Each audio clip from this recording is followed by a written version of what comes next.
볼 성경은 사도행전이 되겠습니다.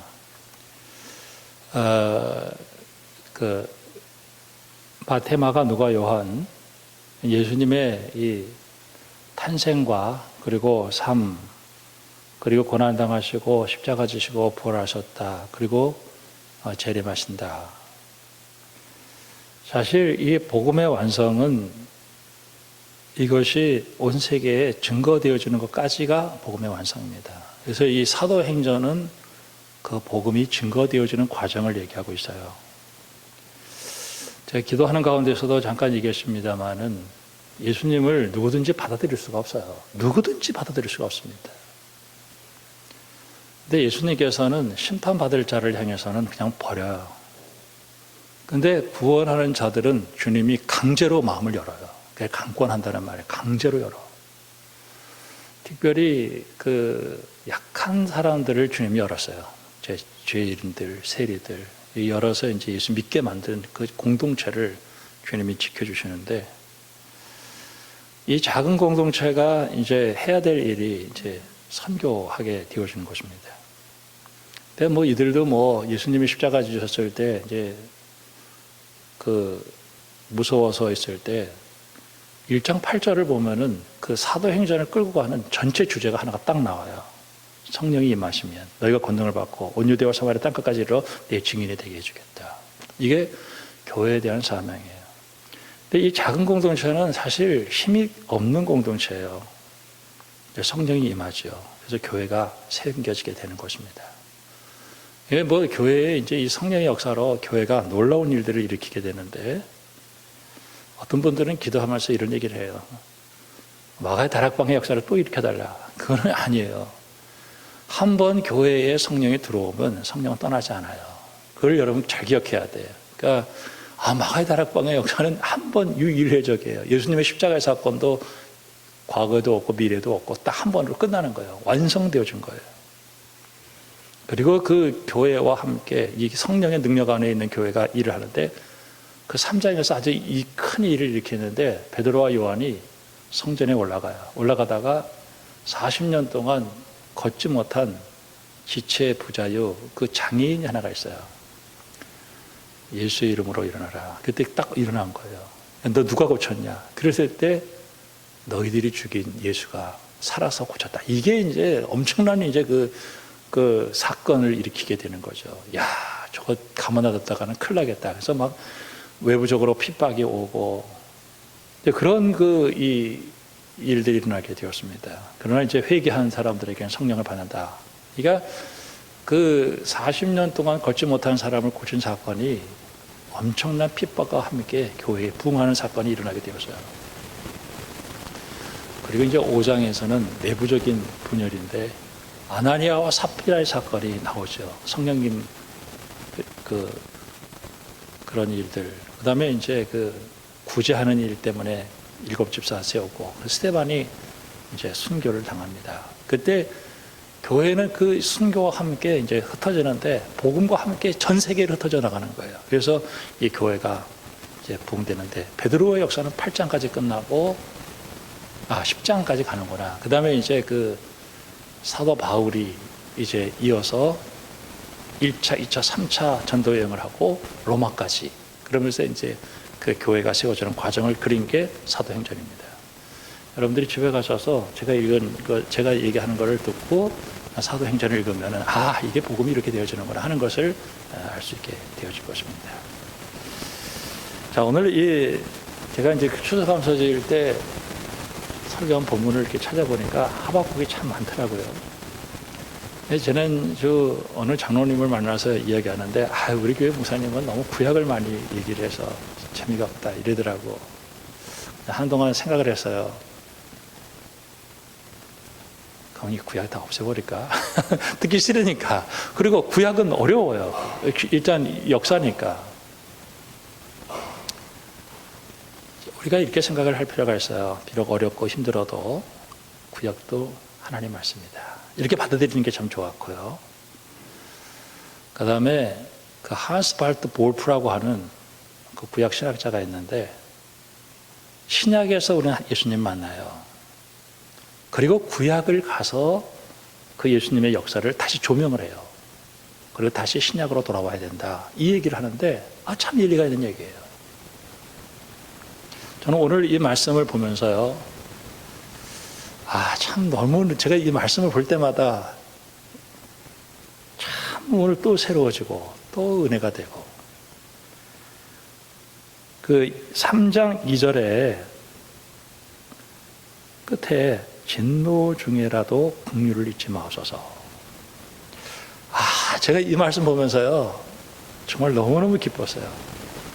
진노 중에도 긍휼을 잊지 마소서. 내가 하나님의 진노 아래 있었다 하는 걸 깨닫는 게 첫 번째 은혜예요. 내가 정말 죄를 지어서 나 하나님의 진노 아래 있는 사람이구나. 그 가운데서 진노 아래 있는 인간이 필요한 것은 하나님의 긍휼인데 이 긍휼이 예수님이에요. 지난주 우리 요한복음을 보면서 은혜 위에 은혜라는 말을 들었어요. 은혜 위에 은혜. 첫 번째 은혜가 뭘까? 율법 앞에서 우리가 죄인이다 하는 사실을 깨닫는 거예요. 그러니까 율법은 잘못된 게 없는데 그것을 지킬 수 없는 우리 인생이 타락해서 그 율법 앞에 가면은 그 법이 사망의 법이 되는 거예요. 사망의 법이 되는 거예요. 그래서 우리는 죄인이다. 우리가 내가 죄인이라는 사실을 아는 거, 여러분 이게 은혜입니다. 이게 은혜입니다. 그리고 나는 정말 하나님의 용서가 필요하다. 그게 두 번째 은혜입니다. 이게 얼마나 감사한지만 우리가 교회 와서 고백하는 것 저는 참 힘든 것 중에 하나가 내가 죄인이다. 그 고백하기가 참 얼마나 힘든데 생각해 보면은 죄 지은 것밖에 없거든요. 하나님의 긍휼. 그러면서 이 부흥을 얘기하는데 정말 하나님을 좀 이렇게 좀 많이 알게 되는 게 이게 부흥이거든요. 하박국이라는 사람은 소선지서 12권, 대선지서 4권. 근데 이 대소 이거는 분량에 대한 얘기라고 분명히 얘기했습니다. 근데 사실 하박국 그 당시 예언자들이 외쳤을 때는 모든 게 굉장히 풍요롭고 안정된 상태 속에 있어요. 근데 이 예언자들은 그 풍요롭고 안정되어 있는 상태 속에서 무너져 내가려는 이 무너져 내가는 죄를 보는 거예요. 그러면서 하나님께 하박국이 기도를 해요. 첫 번째 기도하는데 1장이에요. 어떤 기도를 하냐면 3절에 1장 3절에 어찌하여 내게 죄악을 보게 하시며 패역을 눈으로 보게 하시나이까. 겁탈과 강포가 내 앞에 있고 변론과 분쟁이 일어났나이다. 이러므로 율법이 해이하고 정의가 전혀 시행되지 못하오니 이는 악인이 의인을 애워쌌으므로 정의가 굳게 행하여 줍니다. 자기들의 형편이에요. 겁탈과 강포, 죄악을 보는 거예요. 하나님의 정의가 시행되지 않고 율법이 해이져요. 그렇게 부르짖어요. 2절에 여호와여 내가 부르짖어도 주께서 듣지 아니하여. 참 이게 얼마나 답답해. 이런 그 현실을 고백하면서 하나님께 부르짖는데 하나님은 가만히 침묵하고 계십니다. 어느 때까지 하시겠습니까? 이런 실존의 고백을 해요. 하나님이 이 기도에 응답을 하시는데 죽여버리겠다는 거예요.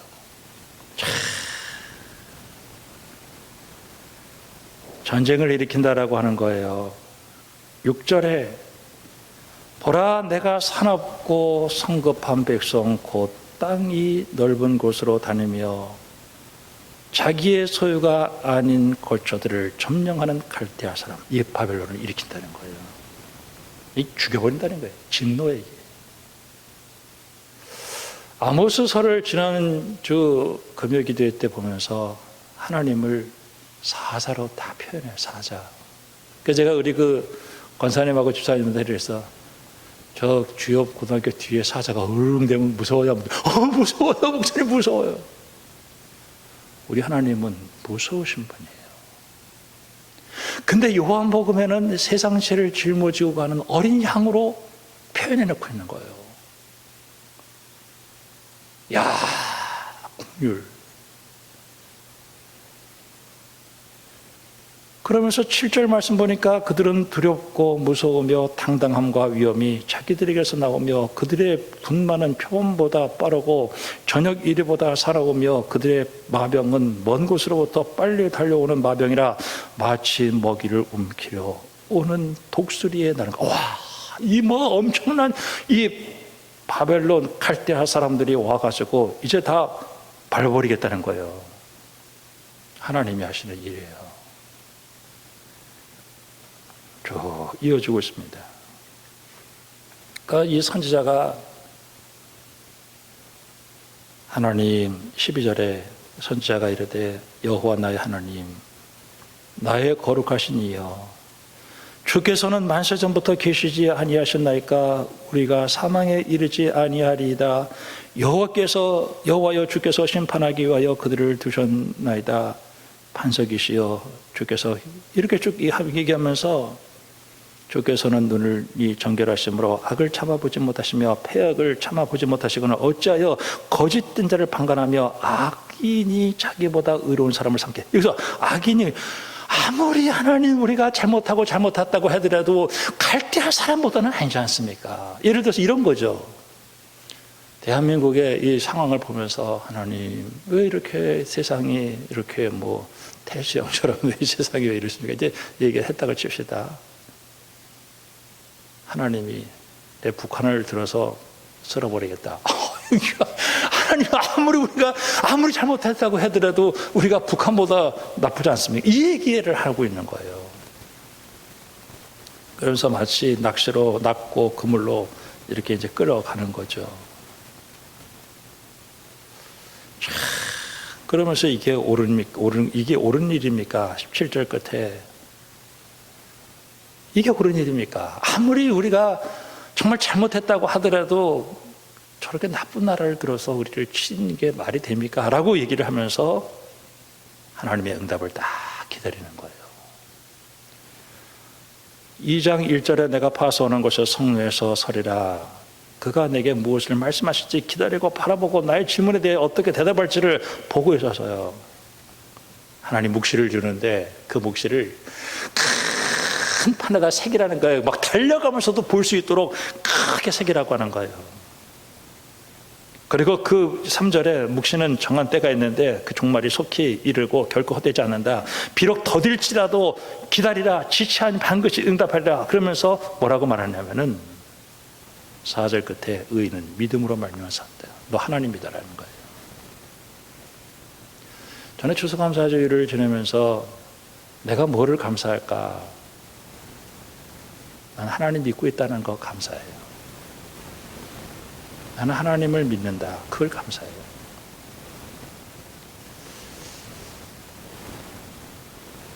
여러분, 하나님이 하시는 일이에요. 저는 코로나19 이 사건은 기능 정지. 모든 거 그만해라. 기능 정지. 예수님께서 예루살렘 성전에 올라가셔가지고 비둘기 파는 자 다 그게 뭘까요? 그만해라. 그 돈 몇 푼 해가지고 웃돈 남겨서 들어가는 그의 문제 아니에요. 예수님은 그거는 인간 사는 사회 속에서 웃돈 남기는 거 그거는 예수님 관심 없어요. 그들의 성전 당국자들 용서하고 화해하고 사랑하고 복음의 핵심을 가져야 되는데 그들은 바벨론 포로 70년 살다 돌아와가지고 한에 맺혀가지고 응어리져서 증오와 미움으로 가득 차 있었던 그 모습을 보고 주님이 그만해요. 오늘 여러분들이 예수를 믿고 용서할 거 용서하고 또 양보하고 사랑하고 그분의 핵심을 가지고 살았으면 좋겠어요. 그러면서 하나님께서 뭐라고 얘기하냐면 바벨론 2장 5절 말씀부터 쭉 보면은 몇 번의 화 있을진저가 나오냐면은 6절의 끝에 화 있을진저, 9절 끝에 화 있을진저, 12절에 화 있을진저, 그 다음에 15절 끝에 화 있을진저, 그 다음에 19절에 화 있을진저, 오직 20절에 여호와는 성전에 계시니 온 땅을 바벨론에 대한 심판을 선언하고 계신 거예요. 그들이 이스라엘 백성들이 잘못해서 하나님이 악한 도구를 통해서 이스라엘 백성들을 심판하지만은 바벨론에게 맡겨준 영역을 뛰어넘어서 그들이 하나님만큼 높아졌던 그 교만을 반드시 내가 심판하겠다, 이 얘기를 해주셔요. 저는 내가 예수를 믿어서 제가 손해본 거 굉장히 많아요. 때로는 뺏기기도 하고 양보한 것도 있고 그래요. 근데 하나님은 살아계시더라고요. 좀 지나서 멀리 가보니까 하나님이 내가 뺏긴 거 다 돌려주시더라고요. 저는 내 앞에 일어나는 거 순간순간 그걸 따지면은 정말 못 살겠어요. 내가 양보하는 것이, 용서하는 것이 손해보는 것 같고 그래요. 그런데 지나놓고 보면은 하나님은 살아계셔서 내 자신이 회개하고 돌아올 때까지 하고 기다렸다가 하나님이 내가 믿음 가운데 굳건히 채워지면 그 모든 것 다 회복시켜 주시더라고요. 저는 하나님이 성전에서 계신다. 그러면서 3장 넘어가면서 비록 우리가 잘못해서 진노 가운데 있습니다. 저는 내가 하나님 앞에 매맞는다라고 하는 것을 저는 은혜라고 생각합니다. 내가 죄를 지어서 로마에서 보면은 모든 사람이 죄인이다. 그리고 죄의 결과는 하나님의 진노와 하나님의 심판이다. 거기서 긍휼 예수 그리스도가 우리는 필요했다. 그러면서 하나님이 오시는데 우리 하나님은 어떤 모습으로 오시냐면 3장 3절에 하나님이 대만에서부터 오셔요. 근데 그 하나님은 중간중간 넘어갑니다. 8절에 여호와여 주께서 말을 타시고 구원의 병거를 모으시오니 강들을 분이 여기시기니까 강들을 노여하심이니까 바다를 향하여 성내심이니까 주께서 활을 꺼내시어 화살을 바로 쏘셨나이다. 주께서 강들로 땅을 쪼개셨나이다. 산들이 주를 보고 흔들리며 창수가 넘치며 바다가 소리를 지르며 손을 높이 들었나이다. 우리 하나님이 화살을 쏘시고 군사가 되셔서 오셔서 세상에 이 모든 것들을 심판하시고 특별히 12절에 주께서 노를 바라사 땅을 두르셨으며 분을 내사 여러 나라를 밟으셨으며 13절에 주께서 주의 백성을 구원하시려고 기름 받은 자를 구원하시려고 나오사 악인의 집에 머리를 치시며 그의 기초를 바닥까지 드러내셨다. 저는 하나님 살아계신 것을 믿어요. 그리고 하나님의 교회를 심판하는 것에 대한 그 악한 자들을 우리 주님께서 심판하실 것을 믿어요. 비록 그들이 회오리바람처럼 이르러 나를 흩으려 하며 가만히 가난한 자를 삼키려 즐거워하나 오직 주께서 그들의 전사의 머리를 그들의 창으로 찌르셨나이다. 주께서 말을 타시고 바다 곧 큰 물에 파도를 밟으시니 저는 하나님이 살아계신 것을 믿어요. 여러분 하나님을 믿으실 수 있기를 주님의 이름으로 축원합니다. 저는 올해를 지나가면서 하나님께 어떻게 감사할까? 하나님 믿은 것 때문에 감사합니다. 하나님은요 살아계십니다. 내가 하나님 앞에 잘못해서 내가 하나님 앞에 매를 맞 저는 하나님 앞에 매 맞을 것 당연하다고 생각해요. 내가 이것을 깨달았다라고 하는 것이 은혜라고 생각해요. 나는 죄 스스로 죄인인 걸 알아요. 나는 내가 하나님 앞에 진노를 받아야 될 당연한 다라고 생각해. 그러나 우리 하나님은 그 진노와 그 심판 가운데서도 그 죄를 이길 수 있는 긍휼에 풍성하신 하나님이 예수 그리스도 안에서 나에게 은혜를 주셨다는 사실을 내가 믿기에 감사해요. 오늘 3장 16절에 아주 드라마틱한 얘기가 나옵니다. 내가 들었다는 거예요. 전쟁에 대한 소리를 듣는 거예요. 여러분, 전쟁이 일어났다. 사자가 우르릉거린다. 창자가 흔들리죠. 목소리에 입술이 떨리죠. 무리가 우리를 치러 올라가는 환난 날을 내가 기다림으로. 전쟁이 며칠 후에 일어났는데 이게 하박국 선지자가 그걸 들은 거예요. 썩이는 것이 뼈에 들어와. 이 뼈가 썩어. 그래서 내 몸이 처소에서 부르르 떨려요. 추위에 떨려가지고 떨고 있어요. 이제 갈대아 사람, 그 잔인한 사람들이 표범처럼 달려와가지고 그 말발굽 앞에 자기가 1년 동안 심어놓은 모든 무화과 나무가 무성하지 못하고 포도나무가 열매를 없고 감람나무에 소출이 없고 밭이 먹을 것이 없고 우리의 양이 없고 외양간에 전쟁을 통해 가지고 완전히 황무지가 되는 그런 바닥이 되었어요. 그런데 오늘 이 예언자가 우리 하나님 만났어요. 그래, 맞다. 이 현실 있는 그대로 받아들이는 거예요. 당연하다. 우리 하나님이 광야에서 제일 싫어하는 것 중에 하나가 원망하는 거예요. 불평하는 거예요. 나도 불평 참 많이 했고 하나님 어찌 이렇습니까? 근데 그대로 받아들이는 거예요. 하나님 무슨 뜻이 있겠지. 근데 그 하나님은 자기의 택한 백성들에게 때가 되면 긍휼을 베풀어서 그 자기 백성들을 심판하는 그 악한 바벨론을 우리 주님이 친히 군사가 되셔서 박살을 내시겠다는 거예요. 그리고 자기의 택한 백성들을 구원해내시겠다라고 하는 그 약속, 그것을 믿고 그 역사를 바라보면서 비록 더디더라도 참고 기다리라는 거예요. 내 눈앞에 당장 주어지는 그 일 때문에 답답해하고 그러지 말라. 제가 이제 나이가 들어서 그런지 역사 속에서 저도 말씀대로 살아보려고 하다가 손해나는 것도 많고 양보하는 것도 많고 때로는 어떨 때는 괴로울 때도 있지만은 하나님 바라보고 참고 기다리다 보니까 하나님이 그 잃어버렸던 것을 다 회복시켜 주시더라고요. 정말 이번 그 추수감사절 때도 어떻게 감사할까?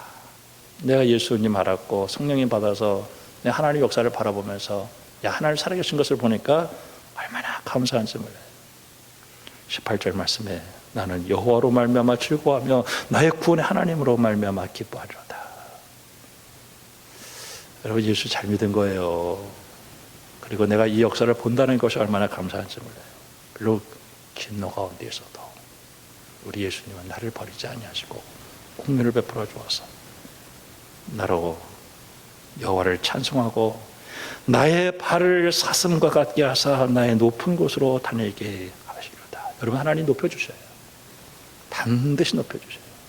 내가 주님 붙들고 살아갔으면 하나님은 우리를 높여주셔요. 여러분, 주님의 영광 가운데 우리 하나님을 찬송하고, 사람들은 뭐 어떻게 이 세상을 어떻게 살아야 됩니까? 라고 얘기할 수 있는지 모르겠지만 우리는 하나님을 오히려 찬송하고 감사해서, 여러분, 이 추수감사절에 이 영국의 청교들이 종교적 박해를 피해서 그들이 1620년 메이플라워를 타고 신대륙에 가서 그 싸움과 그 풍토병, 그리고 그 속에서 조금의 그 곡식을 거둬들였을 때, 우리 그래도 하나님 앞에 감사하자. 그게 추수감사주일이에요. 그래서 하나님이 복을 주시는 거예요. 감사해 보세요. 하나님이 더 큰 감사로 채워주세요. 어떤 일도, 어떤 속에서도 하나님 감사합니다. 내가 비록 진노 가운데 있지만은 하나님 긍휼을 잊지 않게 해주세요. 예수 그리스도, 그분 나를 위해서 십자가 지셔서 참 사자같이 부르짖는 그 하나님이 그 세상 죄를 짊어지고 가는 어린 양처럼 그 마음을 바꿔서 우리에게 긍휼을 베풀어 주시는 그 예수 그리스도, 여러분의 삶 속에 이 은혜가 넘치기를 주님의 이름으로 축원합니다. 기도하겠습니다. 하나님 아버지,